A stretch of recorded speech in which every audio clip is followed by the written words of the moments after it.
This is 5 Minutes to Change Your Life.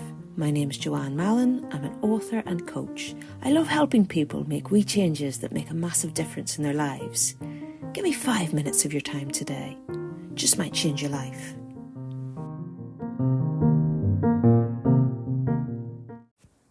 Hey, what about you? How you doing? I got a question for you today. How do you know that the decision that you're making is the right one? Now, this is something that comes up an awful lot in coaching. Typically, a client will come to me for coaching because they're stuck at a point in their lives. They don't know what to do next, and they're struggling to identify the best way forward. And then in my experience, what most people want is to know what the right decision is before they make it, which is an exhausting position to be in. Then you're listening to the voice of inner doubt. So let's look at how we can replace that doubt with trust in ourselves to make the right decision always. Now, first up, to be honest, and I think this is the bit that people struggle with the most, there is no such thing as the absolute guaranteed right decision that you're going to know before you make it. What you can do is to make decisions that you trust and that you also trust yourself to handle whatever comes next. And you can do this because you already have the resources and the information that you need. Throughout your life, every decision you've ever made, whether it worked out or it didn't, has given you information. You found out what worked, you found out what didn't work, you found out what felt right at the time. But when we don't fully trust ourselves, we tend to ignore that information or just forget that we've got it in the first place. So it's important to ask yourself when you're faced with a decision, what have I learned from similar situations? Never forget that you're not starting from scratch. You are building from previous experience. Secondly, and this is a really big one, you must separate fear from intuition. Fear pushes things away, whereas intuition draws them closer. Fear is loud, urgent, and dramatic, and it says things like, what if this all goes wrong? What if I regret this? I'm scared. Intuition, on the other hand, is quieter. It is steady. It doesn't waver. It feels more like a calm nudge than a panic alarm. And this is what I find most useful in making decisions.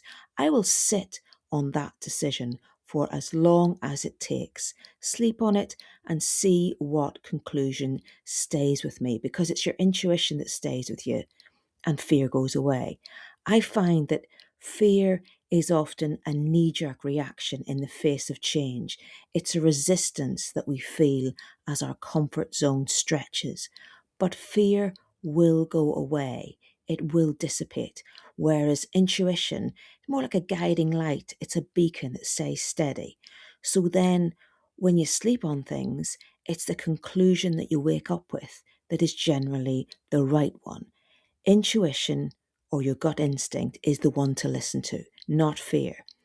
Scientists refer to the gut as the second brain because it contains over 100 million neurons. And that is similar to the number of neurons in a cat's brain. Did you know that? It's a wee cat brain you've got going on in there. So it knows things, and you would do well to listen to your gut. And speaking of listening, yes, it can be really useful to talk to a friend, a colleague, a spouse, maybe even a coach.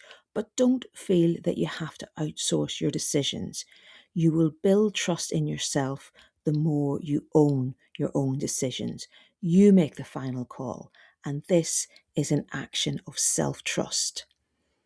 And given that decisions can feel stressful when we're in search of the perfect outcome, remember that that's impossible to predict. So instead, think ahead and ask yourself, can I handle it if this doesn't go how I expect it to? What'll I do if this doesn't work out how I want it to? So come up with a plan B. Confidence doesn't come from knowing in advance how things are going to turn out. It comes from having faith in yourself, that you will work it out, whatever the outcome. And finally, to build trust in yourself, it's really, really important to keep the promises that you make to yourself. When you decide to do something, follow it through. Keep your commitments. Make your word matter. Show up when you say you will. Do the thing you plan to do. Self-trust isn't built on big moments. It's built in these small, consistent ones that happen throughout your life. Trusting yourself isn't about always being right. It's about knowing that whatever happens, you'll respond, adapt, and grow. And that is real confidence. You know it's right there in the word. Confidence comes from the Latin phrase confides, with faith. So have faith in yourself and your own decisions. Thank you so much for listening and for supporting the podcast. Many thanks if you've donated via Ko-fi recently. Really does mean a lot. So do keep in touch. I'll talk to you soon. Bye.